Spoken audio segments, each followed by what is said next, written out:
के सब लोगों से यही रिक्वेस्ट है कि हम लोग बिल्कुल भी सपोर्ट नहीं करते 2 शादियों को। और उस टाइम पे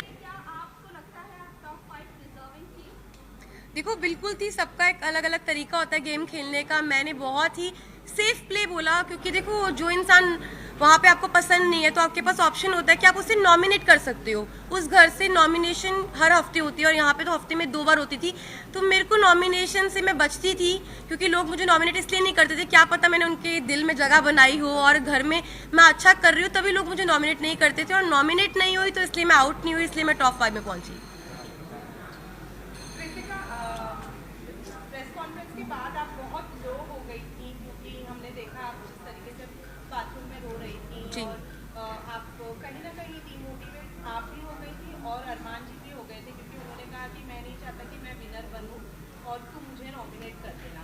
ये लोनेस क्यों? क्योंकि आप लोगों ने कहीं ना कहीं एक्सेप्ट कर लिया है कि हमारा रिलेशनशिप है, सब अच्छा है, तो फिर क्यों इतना लो फील किया आपने? देखो सबसे पहले तो जितने भी लोग हैं मैं सबको ये बोलना चाहती हूँ कि हम तीनों बिल्कुल भी सपोर्ट नहीं करते पॉलीगैमी को। और शादी हो गई है, इसको 7 साल हो गए। जब हम लोगों ने शादी की थी हम लोग सोशल मीडिया पे नहीं थे, चीज़ें हो गई। बस यही है कि हाथ जोड़ के सब लोगों से यही रिक्वेस्ट है कि हम लोग बिल्कुल भी सपोर्ट नहीं करते 2 शादियों को। और उस टाइम पे जब मैं बिग बॉस के घर में थी तो ऑलमोस्ट मुझे 35 डेज हो चुके थे। 35 दिन से अपनी फैमिली से दूर थी, पायल से दूर थी, अपने बच्चों की कोई खबर नहीं थी। तो अचानक से इतने सारे लोगों ने जो क्वेश्चन पुट करे, हाँ मैं मानती हूँ कि जो चीज़ें हुई वो एक एक्सपेक्ट मतलब कि बोलते हैं कि वो एक्सपेक्टेड नहीं था जो चीज़ें हुई और बहुत ही अलग चीज़ है। तो पर जो लोगों के क्वेश्चन थे ना वो कहीं ना मुझे हर्ट कर रहे थे। और मुझे ये चीज़ सुनने में आई थी कि पायल के बारे में जो लोग बोल रहे थे, तो वो चीज़ों के बारे में मुझे ना टेंशन सी हो रही थी। मतलब कुछ चीज़ें मुझे खाई जा रही थी। और हम बिग बॉस के घर में थे, मेरे पास फ़ोन नहीं था कि मैं अपनी फैमिली को पूछ सकूँ क्या वो ठीक है, क्या मेरे बच्चे ठीक है। तो बस एक होता है ना कि आप 35 दिन से भरे हुए थे और वो उस दिन जो बातें हुई उस बातों से मुझे तोड़ दिया और मैं इमोशनली ब्रेक डाउन हो गई थी। पर फिर जब मैं रोई और मैंने अपनी जो दिल की बात थी अरमान जी से शेयर करी, फिर मैं थोड़ी सी मेरा जो दिल है वो हल्का हुआ।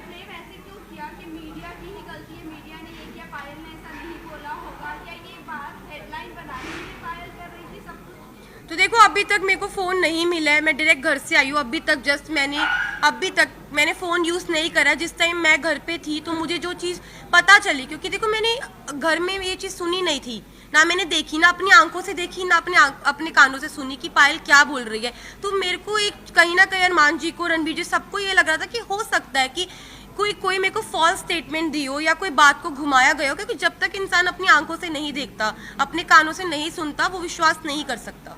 अरमान जी ने पूरे सीजन में एक दूसरे की सुनते हुए लोगों के ऊपर तहमतें भी लगाई और उन्होंने बराबर से जवाब भी दिया। वो आपको नहीं लगता है कि वो सही है? अगर लवकेश के बारे में कोई आकर बोल रहा है कि वो चेकआउट कर रहा है तो वो बराबर से उनको ऐसा लग रहा है कि हाँ वो सच बोल रहा है, लेकिन जब हम आकर कोई मीडिया आकर आपको बोल रही है तो वो आपको गलत लग रहा है। वही मुनव्वर ने भी आकर सेम बात बोली, डिवोर्स वाली बात, तब भी आपको नहीं यकीन हुआ? नहीं, मुझे यकीन नहीं हुआ, क्योंकि देखो ये जो बात है ना बहुत ज़्यादा, आप समझो मैं घर के अंदर हूँ, 40 दिन से घर में अंदर हूँ, अचानक से कोई ये बात बोलता है, पायल डाइवोर्स वाली बात जो बोल रही है, ये कितनी शॉकिंग बात थी कि इसकी वजह से मैं पूरे 2 दिन इतना ब्रेक डाउन रही हूँ, इतने इमोशनली, मतलब हर चीज़ से मैं जूझ रही थी उस घर के अंदर। तो मुझे कहीं ना कहीं लग रहा था कि मैं अपने दिल को ये चीज़ समझा रही थी कि क्या पता ये बात सच हो, क्या पता ना हो, क्योंकि मेरे को यही था मैं बाहर जाऊँ और मैं पायल से डायरेक्ट बात करूँ। जब मैं घर से बाहर निकली टॉप 5 में, जब मैं इस रेस से बाहर निकली, मैं बाहर निकलते ही स्टेज पे पायल थी और मैंने उससे पूछा तू ठीक है ना? उसने बोला हाँ मैं ठीक हूँ। बाकी बात की। अभी तक मैंने फोन्स अपने नहीं देखे, कुछ नहीं देखा। Please 1 by 1 please. पायल कह रही कि डिवोर्स में लेने जा रही हूँ, इसका मतलब पायल ने बिना डिवोर्स लेके आप दोनों ने शादी की, तो इसका मतलब आपकी शादी तो नल एंड वॉइड हो गई है according to the Indian law. कि अरमान और जो आपकी शादी है वो असली रियल में शादी है ही है कानूनी हिसाब से, उस पर आप क्या कहना चाहेंगे? देखो मैं सबको यही बात बोल रही हूँ, हम लोग पॉलीगैमी को सपोर्ट नहीं कर रहे, जो दो शादियां इसको बिल्कुल भी सपोर्ट नहीं कर रहे। और जो मेरी अरमान जी की शादी है, जब पायल ने रेडी हुई, पायल की मर्जी थी तभी शादी हुई, और Payal as a first wife, legal wife, अगर वो ऑब्जेक्शन उठाती है तो उस चीज़ के लिए मतलब कि हमारी जो लॉ है वो हमें बोल सकती है। और मैं यही बात बोलूँगी कि जो हो गया प्लीज़ वो हो गया, बार बार एक ही एक और सवाल है जी। कि अरमान के ऊपर काफी गंभीर एलिगेशन है, 11 ईयर ऑफ ओल्ड गर्ल का रेप का अक्यूज है, उस पर आप क्या कहना चाहेंगे?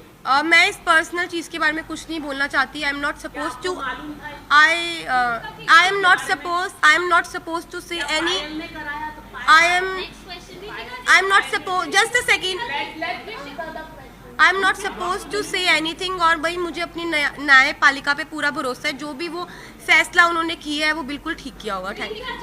Last question